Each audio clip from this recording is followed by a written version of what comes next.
Aujourd'hui, on commémore la journée mondiale pour l'élimination de la discrimination raciale. C'est une date reconnue par tous les systèmes des Nations Unies, y compris par l'UNESCO. Et cette fois-ci, on a décidé de travailler avec les jeunes du Collège Rosa Luxembourg, avec la mairie d'Aubervilliers, pour justement donner une nouvelle élan à cette lutte contre la discrimination.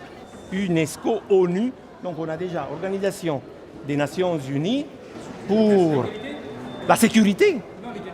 Que fait la... Non, c'est pas mal. Non, on est en France, c'est vrai, mais c'est international. Mais c'est important pour l'égalité, l'éducation. La culture, c'est parfait, il manque juste le S. Vous avez le choix entre sport, santé et science. Le support, c'est l'exposition, la fameuse exposition Elle est lui que tout le monde connaît et qui était donc invitée à l'UNESCO pour la journée de lutte contre les discriminations raciales. Oui, ce qui est particulier, c'est que c'était en fait une séance de travail avec les jeunes, donc des jeunes d'Aubervilliers, ceux qui sont dans l'exposition photo, d'autres jeunes d'une classe de 3e de Rosa Luxembourg et puis d'autres collégiens de Seine-Saint-Denis. C'est une présentation sur un projet qu'on a eu au collège, en 4e. On présente des photos qui n'avaient pas pour but d'être vues à l'UNESCO. À la base, c'était pour montrer la diversité dans notre école, le mélange, la mixité, promouvoir la mixité, tout ça, et réduire les clivages ou les faire disparaître. Ça fait depuis que je suis maire 3 fois que je suis censé en quelque sorte inaugurer cette exposition. Elle est tout à fait unique puisque d'abord elle a donné lieu à un livre que nous avons fait retirer en 2008 pour la mairie d'Aubervilliers pour le remettre aux mariés. C'est le cadeau que nous remettons aux couples qui se marient pour dire toute l'importance que nous accordons à son contenu.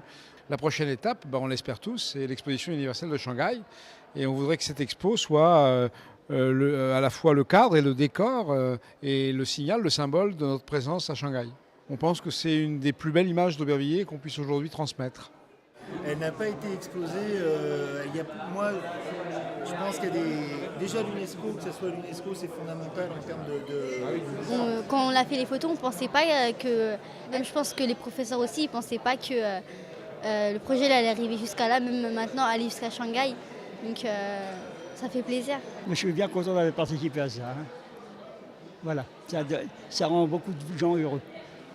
C'est important pour nous, c'est important pour nos enfants. C'est important aussi pour la Seine-Saint-Denis. On arrive à quelque chose. On a peur maintenant d'aller vers les autres.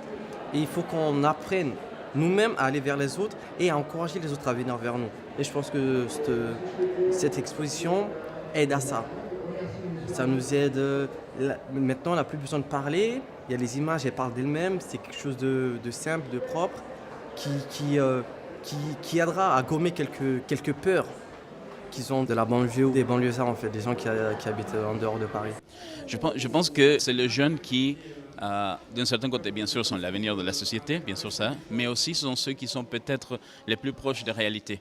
Les plus proches, et malheureusement, la réalité inclut la discrimination. Ce sont les jeunes qui le souffrent, d'ailleurs, il le disait dans la session d'aujourd'hui, c'est eux qui souffrent de plus près les possibles discriminations, parfois très directes, parfois indirectes. Et c'est très important d'écouter leur point de vue sur ce sujet-là et comment l'UNESCO, avec tout son pouvoir politique, avec son travail avec les autorités, peut justement inclure ce point de vue dans son travail.